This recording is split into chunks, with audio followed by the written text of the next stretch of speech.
Hello friends, welcome to GS career academy. आज की class में डिस्कस करेंगे 16 अप्रैल के करंट अफेयर से रिलेटेड सभी इंपॉर्टेंट क्वेश्चन और साथ में करंट अफेयर के फैक्ट। इसके बाद कुछ इंपॉर्टेंट स्टैटिक जीके के क्वेश्चन को और साथ में कल के करंट अफेयर को भी रिवाइज किया जाएगा। आज की पीडीएफ फाइल को आप हमारे टेलीग्राम चैनल से डाउनलोड कर सकते हैं। टेलीग्राम चैनल की लिंक इस वीडियो के डिस्क्रिप्शन में दी हुई है। तो चलिए अब स्टार्ट करते हैं। आज के करंट अफेयर का पहला क्वेश्चन है, हाल ही में किए गए IISc के अध्ययन के अनुसार किस नदी में माइक्रोप्लास्टिक के कण मिले हैं। तो अभी इंडियन इंस्टीट्यूट ऑफ साइंस ने एक स्टडी करी है और इसी के अनुसार कावेरी नदी में माइक्रोप्लास्टिक के कुछ इस तरह के कण मिले हैं। तो इस क्वेश्चन के लिए बी ऑप्शन सही है। कावेरी नदी जो कि कर्नाटका राज्य से निकलती है और बंगाल की खाड़ी में मिलती है और इसी नदी में माइक्रोप्लास्टिक के कण मिले हैं। नेक्स्ट क्वेश्चन है, भारत ने किस देश के साथ शिक्षा और कौशल विकास कार्य समूह स्थापित करने का निर्णय लिया है। तो अभी भारत ने अमेरिका के साथ मिलकर एक नया India US education and skills development working group स्थापित करने का निर्णय लिया है। तो इस क्वेश्चन के लिए ए ऑप्शन सही है।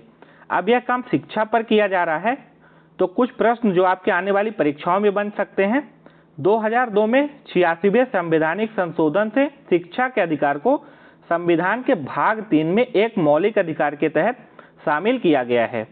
अनुच्छेद 21 में 6 से 14 वर्ष के बच्चों के लिए शिक्षा के अधिकार को एक मौलिक अधिकार बनाया गया। भारत के पहले शिक्षा मंत्री कौन थे? मौलाना अबुल कलाम आजाद। सर्व शिक्षा अभियान की शुरुआत हुई थी वर्ष 2000 में। किस राज्य सरकार ने विद्यालयों में 100% दाखिला सुनिश्चित करने के लिए स्कूल चलो अभियान शुरू किया? तो अभी उत्तर प्रदेश ने विद्यालयों में 100% दाखिला के लिए स्कूल चलो अभियान को शुरू किया है। फ्रेंड्स, यह काम भारत ने अमेरिका के साथ मिलकर किया है। तो अमेरिका की राजधानी है वॉशिंगटन डीसी। आप अमेरिका को यहाँ मैप में भी देख सकते हैं। अमेरिका के प्रेजेंट टाइम में राष्ट्रपति हैं जो बिडेन, उपराष्ट्रपति हैं कमला हैरिस और अमेरिका की मुद्रा है अमेरिकी डॉलर। अगला प्रश्न देखने से पहले अगर आप लोगों ने अभी तक इस वीडियो को लाइक और नहीं किया है तो लाइक कर दीजिए, साथ में शेयर जरूर करिएगा। जितने लोगों ने अभी तक चैनल को सब्सक्राइब नहीं किया है तो सब्सक्राइब करके बेल आइकन को प्रेस कर लीजिए, जिससे कि आने वाली वीडियोस की नोटिफिकेशन आप सभी लोग को मिलती रहे। अगला प्रश्न है, FIH जूनियर महिला हॉकी विश्व कप 2022 किसने जीत लिया है? तो अभी FIH इसका मतलब क्या होता है? International hockey federation. और अभी FIH जूनियर महिला हॉकी विश्व कप 2022 जीता है नीदरलैंड की टीम ने। नीदरलैंड की टीम ने फाइनल में किसको हराया है? जर्मनी की टीम को हराया है और यह मुकाबला जीत लिया है। FIH जूनियर महिला हॉकी विश्व कप 2022 का आयोजन हुआ था दक्षिण अफ्रीका में। अभी टॉप 5 लेटेस्ट करंट अफेयर्स की बात कर लेते हैं। तो बीजिंग शीतकालीन ओलंपिक में पदक तालिका में कौन सा देश शीर्ष पर रहा था? नॉर्वे। नॉर्वे ने इस ओलंपिक में कितने मेडल जीते थे? 37 मेडल नॉर्वे ने जीते थे। क्रिकेट अंडर 19 वर्ल्ड कप का खिताब 5वीं बार किसने जीता है? भारत की टीम ने। मैक्सिकन ओपन 2022 किसने जीता है? राफेल नडाल ने। बैडमिंटन सुपर 500 खिताब किसने जीता है? तो भारत के बैडमिंटन खिलाड़ी हैं लक्ष्य सेन और इन्होंने ही यह खिताब को जीता है। फ्रेंड्स, देखिए जो ये FIH जूनियर महिला हॉकी विश्व कप 2022 है, ये जीता है नीदरलैंड ने। तो देख लेते हैं नीदरलैंड को मैप में। यह है नीदरलैंड का मैप। नीदरलैंड की राजधानी है एम्स्टर्डम। नीदरलैंड की मुद्रा है यूरो। यहाँ के प्रधानमंत्री हैं मार्क रूट। एक इंपॉर्टेंट पॉइंट जो आप सभी लोग को याद रखना है, अभी कुछ दिनों पहले हमारे देश के राष्ट्रपति रामनाथ कोविंद नीदरलैंड की यात्रा पर गए थे और इसी यात्रा के दौरान राष्ट्रपति रामनाथ कोविंद ने नीदरलैंड में पीले ट्यूलिप के फूल को एक प्रजाति का नाम मैत्री रखा है। तो ये आपको जरूर याद रखना है कि एक पीले ट्यूलिप की फूल की प्रजाति को नया नाम दिया है मैत्री। अगला प्रश्न है, विश्व व्यापार संगठन यानी WTO ने 2022-23 में वैश्विक वृद्धि का अनुमान क्या लगाया है? तो WTO ने 2022-23 के लिए जो वैश्विक व्यापार वृद्धि दर है उसको 3% पर रहने का अनुमान लगाया है। पहले WTO ने वैश्विक व्यापार वृद्धि में 4.7% का अनुमान लगाया था, लेकिन अभी यूक्रेन और रसिया के बीच जो युद्ध चल रहा है, इसी की वजह से अब इस दर का 3% पर रहने का अनुमान लगाया गया है।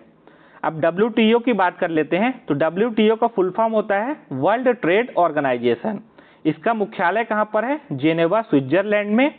इसकी स्थापना कब हुई थी? 1995 में। प्रेजेंट टाइम में डायरेक्टर जनरल कौन है WTO के? डॉक्टर नागोजी ओगोंजो इलेवाला, जिनको आप यहाँ इमेज में भी देख सकते हैं। ये हैं WTO के प्रेजेंट टाइम में डायरेक्टर जनरल डॉक्टर नागोजी ओगोंजो इलेवाला। अगले क्वेश्चन को देखने से पहले आज का नॉलेज बूस्टर आपके सामने है। आज के नॉलेज बूस्टर में आपके लिए है भारतीय इतिहास के महत्वपूर्ण वर्ष। तो फ्रेंड्स, 1905 किस लिए इम्पोर्टेंट है? इस साल हुआ था बंगाल विभाजन। 1929 किस लिए इम्पोर्टेंट है? क्योंकि इसी साल कांग्रेस द्वारा पूर्ण स्वतंत्रता की मांग की गई थी। 1930 में सविनय अवज्ञा आंदोलन हुआ था और 1930 में ही प्रथम गोलमेज सम्मेलन हुआ था। 1932 में पूना पैक्ट हुआ था। इसके बाद 1942 में भारत छोड़ो आंदोलन हुआ। 1946 में कैबिनेट मिशन का आगमन भारत में हुआ। 1946 में ही भारतीय संविधान का निर्वाचन हुआ। 1946 में अंतरिम सरकार की स्थापना भी हुई थी और 1947 में माउंट बैटन योजना भारत में लागू हुई थी। तो ये सभी वर्ष जो भारतीय इतिहास में महत्वपूर्ण हैं। अगला प्रश्न है, राष्ट्रीय अल्पसंख्यक आयोग के अध्यक्ष के रूप में फिर से किसे नियुक्त किया गया है? तो अभी इकबाल सिंह लालपुरा को राष्ट्रीय अल्पसंख्यक आयोग के नया अध्यक्ष के रूप में फिर से नियुक्त किया गया है। तो इस क्वेश्चन के लिए ए ऑप्शन सही है। फ्रेंड्स, नेशनल माइनॉरिटीज कमीशन किस अधिनियम के तहत बना था? ये प्रश्न भी परीक्षाओं में पूछा जाता है। तो ये 1992 के अधिनियम के तहत बनाया गया था और अभी इसके नए अध्यक्ष फिर से बन गए हैं इकबाल सिंह लालपुरा। ये आप इमेज में भी देख सकते हैं। ये हैं इकबाल सिंह लालपुरा, जिनको अभी राष्ट्रीय अल्पसंख्यक आयोग का नया अध्यक्ष बनाया गया है। अब लेटेस्ट में हुई नियुक्तियों की बात कर लेते हैं। तो अभी जो टॉप पदों पर नियुक्त हुए हैं, जी अशोक कुमार को भारत का पहला राष्ट्रीय समुद्री सुरक्षा समन्वयक नियुक्त किया गया। डॉक्टर मनोज सोनी को अभी कुछ दिनों पहले यूपीएससी का नया चेयरमैन बनाया गया। टी राजा कुमार को फाइनेंशियल एक्शन टास्क फोर्स यानी FATF का नया अध्यक्ष बनाया गया। राष्ट्रीय वित्तीय रिपोर्टिंग प्राधिकरण यानी NFRA के नए अध्यक्ष बने हैं अजय भूषण पांडे। सेमिकॉन इंडिया के लिए गठित हुई एक नई समिति के अध्यक्ष बने हैं अश्विनी वैष्णव। अगला प्रश्न है, हाल ही में किसने अपनी पुस्तक हियर योरसेल्फ का विमोचन किया है? तो अभी हियर योरसेल्फ लिखी गई ये पुस्तक प्रेम रावत के द्वारा और इन्होंने ही अपनी पुस्तक हियर योरसेल्फ का विमोचन किया है। अब यहाँ बुक की बात आ रही है। तो जो कुछ बुक्स अभी लेटेस्ट में लॉन्च हुई हैं, एक बुक लॉन्च हुई है डिकोडिंग इंडियन बाबू डोम। इसको लिखा है अश्विनी श्रीवास्तव ने। एक यह बुक है क्वीन ऑफ द ईयर, इसके लिखा है देविका रंगाचार्य ने। पूर्ति प्रदत्त श्री सुमैया, इसके लेखक है K Shyama Prasad. Enfield barrels India's oil story, इसको लिखा है ऋचा मिश्रा ने। द मिलेनियम योगी, इसके लेखक है Deepam Chatterjee. A nation to protect, इसको लिखा है प्रियम गांधी मोदी ने। उड़ान एक मजदूर बच्चे की, इसके लेखक है मिथिलेश तिवारी। तो ये सभी बुक्स जो अभी हाल फिलहाल में लॉन्च हुई हैं, तो इनके राइटर और साथ में इन बुक्स के टाइटल आपको याद रखना है। अगला प्रश्न है, T20 क्रिकेट में 10,000 रन बनाने वाले दूसरे भारतीय खिलाड़ी कौन बने हैं? तो अभी रोहित शर्मा T20 क्रिकेट में 10,000 रन बनाने वाले दूसरे भारतीय खिलाड़ी बन गए हैं। पहले भारतीय खिलाड़ी कौन बने थे जिन्होंने T20 क्रिकेट में 10,000 रन बनाया था? तो उनका नाम है विराट कोहली और अभी दूसरे खिलाड़ी बन गए हैं रोहित शर्मा, जिन्होंने यह कारनामा किया है। क्रिकेट से रिलेटेड जो अभी लेटेस्ट के करंट अफेयर हैं, मार्च 2022 के ICC player of the month बने हैं बाबर आजम, जो कि पाकिस्तान के हैं, और विमेंस में बनी है राचेल हेंस, जो कि ऑस्ट्रेलिया की हैं। ICC women's cricket world cup 2022 Australia ने जीता है और किस टीम को हराकर जीता है? इंग्लैंड की टीम को। भारत का पहला यूनिकॉर्न स्पोर्ट्स इंटरप्राइज बना है चेन्नई सुपर किंग्स। मिताली राज जो कि 6 क्रिकेट विश्व कप खेलने वाली पहली महिला क्रिकेटर बन गई हैं। आईपीएल के इतिहास में सबसे तेज 100 छक्के लगाने वाले भारतीय खिलाड़ी बने हार्दिक पांड्या। अगला प्रश्न है, हाल ही में किस राज्य के दीमा हसाओ जिले में महापाषाण काल के पत्थर के घड़े मिले हैं?